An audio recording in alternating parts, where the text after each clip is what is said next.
बरकातहू अल्हम्दुलिल्लाहिल्लज़ी वहद वस्सलातु वस्सलाम अला मन ला नबी बाद अम्मा बाद औज़ु बिल्लाहि मिनश शैतानिर रजीम बिस्मिल्लाहिर रहमानिर रहीम युसब्बितुल्लाहु लज़ीना आमनु बिल क़ौलि साबित फ़िल हयातिद दुनिया व फ़िल आखिरा। सदर मोहतरम हकम साहिबान और मुशफ़िक़ असतज़े कराम और दूर दराज से आए हुए मेहमान आने ग्रामी, आज के इस सालाना अंजुमन में मैं जिस नुआन पर अपनी तकरीर पेश करना चाहती हूँ उसका नाम है अज़ाब कब्र। इस वक्त मैं आपको कुरान और हदीस की रोशनी में कब्र के अज़ाब के बारे में कुछ बात बताना चाहूँगी। मेरे प्यारे भाई और बहनों, ये तो सभी जानते और मानते हैं कि जो शख्स इस दुनिया में आया है उसे एक ना एक दिन जाना है, लेकिन जैसे अपने मन से दुनिया में आता नहीं वैसे ही अपने मन से दुनिया से जाता नहीं, बल्कि ये भी नहीं जानता कि वो कब जाएगा, उसे मौत के बाद की जगह जाना है और वहाँ उसके साथ क्या होगा। ना कोई अपनी अकल से उसे बता सकता है और ना दुनिया से जाने के बाद कोई आपस आए बता सके उस पर क्या गुजरी, लेकिन अल्लाह के अंबिया और उसकी किताब में ज़रूर बताया गया है कि इंसान उस दुनिया से कहाँ जाता है और उन्हें किन हालात का सामना करना पड़ता है। और इसी ज़िम्न में कुरान पाक की आयत भी है जो मैंने आपके सामने तिलावत की है, जिसमें अल्लाह सुब्हान तआला ने कलमा की मदद से दुनिया और आखिरत में साबित रखा है।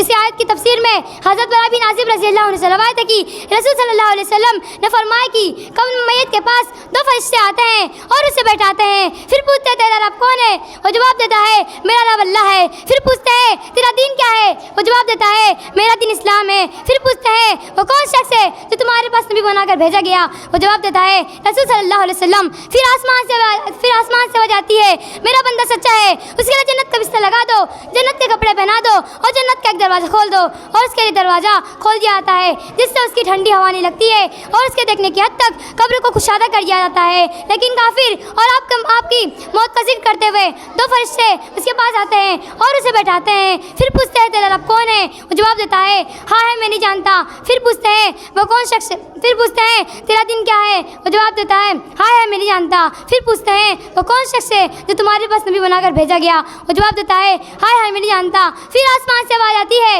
ये झूठा है, उसके लिए आग का बिस्तर लगा दो, जहन्नम का दरवाज़ा खोल दो, और उसके लिए दरवाज़ा खोल दिया जाता है।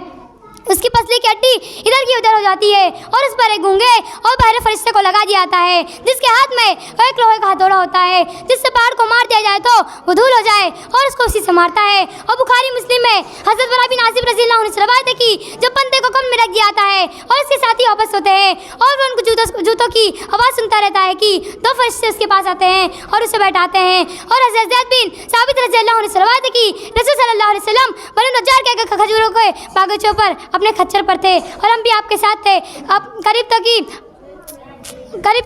आपको गिरा दे। वहाँ 6 या 5 कब्रें थी। आपने फरमाया उन कब्रों को कोई जानता है? एक शख्स ने जवाब दिया हाँ। आपने पूछा उनकी मौत कब हुई? एक शख्स ने जवाब दिया शिर्क में हुई। तो आप फेरे और फरमाया अल्लाह से पनाह मांगो, और हम सब ने कहा हम अल्लाह से पनाह मांगते हैं। फिर फरमाया अल्लाह से खुले और छुपे फितनों से पनाह मांगो, और हम सब ने कहा हम अल्लाह से खुले और छुपे फितनों से पनाह मांगते हैं। फिर फरमाया दज्जाल की फितनों से पनाह मांगो। और तिरमिज़ी में अबू हुरैरा रज़ियल्लाहु अन्हु से रवायत है कि जब मैयत को कब्र में रख देते हैं तब 2 काले और नीली आँखों वाले फरिश्ते उसके पास आते हैं, एक का नाम मुनकर और दूसरे का नाम नकीर होता है। अब मैं चाहूँगी कि उन असबाबों को बयान कर दूँ जो कब्र के अज़ाब का सबब बनते हैं। एक हदीस में रसूल सल्लल्लाहु अलैहि वसल्लम 2 कब्र के पास से गुजरे और फरमाया उनको उनकी कब्र में अज़ाब दिया जा रहा है और किसी बड़ी चीज़ की वजह से नहीं दिया जा रहा है, इसे तो पेशाब के छींटे से बचने की वजह से दिया जा रहा है, और दूसरा चुगलखोर था। मेरे प्यारे भाई और बहनों, हदीस में बताया गया है कि कब्र आखिरत की पहली मंजिल है और इससे खौफनाक मंजर मैंने कभी नहीं देखा। इससे पहले मौत कब आ जाए, इससे पहले अल्लाह की इबादत, नमाज की पाबंदी और चुगलखोरी और पेशाब के छींटों से अपने आप को बचाकर आखिरत की पहली मंजिल से निजात हासिल करने की तैयारी कर लो, क्योंकि ना जाने कब मौत का परवाना आ जाए। किसी शायर ने क्या खूब कहा है, ओढ़कर मिट्टी की चादर बेनिशा हो जाएंगे, ओढ़कर मिट्टी की चादर बेनिशा हो जाएंगे, एक दिन आएगा हम भी दास्ता हो जाएंगे। आमीन। वाखिर दावाना अनिल हम्दुलिल्लाहि रब्बिल आलमीन। अस्सलामु अलैकुम वरहमतुल्लाहि वबरकातुहू। हज़रात अपनी जगह सबूरों से बैठे रहे। इससे पहले